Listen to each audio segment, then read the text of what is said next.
इतनी मोहब्बत हो गई है कि जितनी लोग उस ज़माने में अपने माँ बाप अपने फैमिली से प्यार करते थे, आज उतनी मोहब्बत अपने मोबाइलों से लोग करते हैं। और मोबाइल यकीन मान लो आज की दौर का हकीकत है। हाँ, तो कम से कम कुछ तो हया करते थे कि जो लाइट चली गई तो कम से कम कुछ आदमी आज़ाद हो जाते थे, कुछ बीवी बच्चों से, कुछ फैमिली से, कुछ माँ बाप से बैठ के बातें करने लगते थे।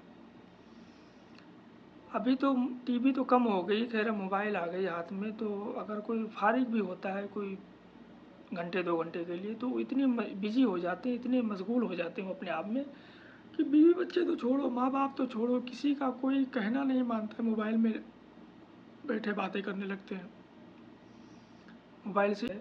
और सच्चाई है कि मोबाइल के बगैर रह नहीं सकते, ये ऐसी आदत लग चुकी है। हम भी उसी में गुजर रहे हैं कि हम भी 1 मिनट के लिए अगर जेब में ना हो मोबाइल तो उसके बगैर गुजारा नहीं होता है। ऐसा लगता है ज़िंदगी बड़ी वीरान हो गई है, बड़ी ओखी हो गई है, बड़ी परेशानी वाली ज़िंदगी हो गई है। और कहने का मतलब ये है कि हम इससे निजात पाएँ तो कैसे पाएँ। ये एक तो है कि ये हमारी कल्चर बन चुका है मोबाइल, इसके बगैर गुजारा नहीं, इसके बगैर सिस्टम हमारा नहीं चल रहा है, मगर इसके बगैर और भी कोई हल होना चाहिए जिससे हम इससे निकल सकें, इससे बाहर हो सकें। ज़रूरी नहीं है कि हम मोबाइल ही इस्तेमाल करते रहें। हम कहाँ जा रहे हैं, किस दुनिया में जा रहे हैं, और आने वाले वक्त जितने डेंजर होते जा रहे हैं कि उसको सोच नहीं सकता है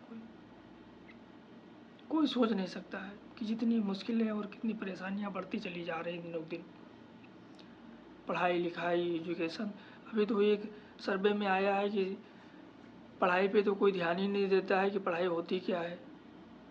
सरकारी स्कूल गवर्नमेंट की तरफ से जो बने उसमें तो पढ़ाई होती ही नहीं, तो प्राइवेट में लोग पढ़ाए जा रहे हैं। कहने की बात है, सुनने में आया है, कहाँ तक हकीकत है कहाँ तक झूठी वो नहीं पता है मुझे, मगर ये हकीकत है। मैं भी सरकारी स्कूल में कुछ दिन तक पढ़ा हूँ, तो वाकई में सरकारी स्कूल में तो पढ़ाई होती ही नहीं, नाम की सिर्फ पढ़ाई होती है कि बस नाम की पढ़ाई होती है। ये चाहिए था इनको, गवर्नमेंट में जो बैठे हैं, सरकारी में जो बैठे हैं, एमएलए हैं और विधायक हैं, सांसद हैं, मंत्री, इनको चाहिए था कि हर ज़िले में और हर सिटी में एक यूनिवर्सिटी बनाते, प्राइवेट बनाते या गवर्नमेंट बनाते, कम से कम एक पढ़ाई तो अच्छी होती। अगर ज़्यादा यूनिवर्सिटी होंगे तो ज़्यादा लोग पढ़ पाएंगे, ज़्यादा लोग एजुकेशन में जाएंगे। अब ज़्यादा दूर होगा तो कोई महंगाई को गरीब आदमी वहाँ तक नहीं पहुँच सकता, भाड़ा खर्चा और इसकी मुश्किलें। जब उसी की मोहल्ले में, उसी की सिटी में एक यूनिवर्सिटी बड़े बड़े होंगे तो हर कोई पढ़ने की शौक़ रखेगा कि चलो भाई यूनिवर्सिटी में पढ़ लेते हैं। ये गवर्नमेंट का सोचना चाहिए था, और पब्लिक को भी सोचना चाहिए, जो विधायक और सांसद और जो प्रधान जो भी हैं उनको भी ये सोचना चाहिए कि एक हर ज़िले में और हर सिटी में एक यूनिवर्सिटी बना देते तो कम से कम गरीबों का बड़ा भला होता और कल्याण होता उनका, बेचारों को पढ़ने लिखने में। आज हमारे समाज में इतनी गंद फैल गई है, आज हमारे समाज में और माशरे में इतनी गंद फैल गई है, इतनी गंद फैल गई है कि हम उसको क्या कहें, इस दुनिया के माशरे को और इस दुनिया की कहानी को। इतनी ना तो एक ज़माने में टीवी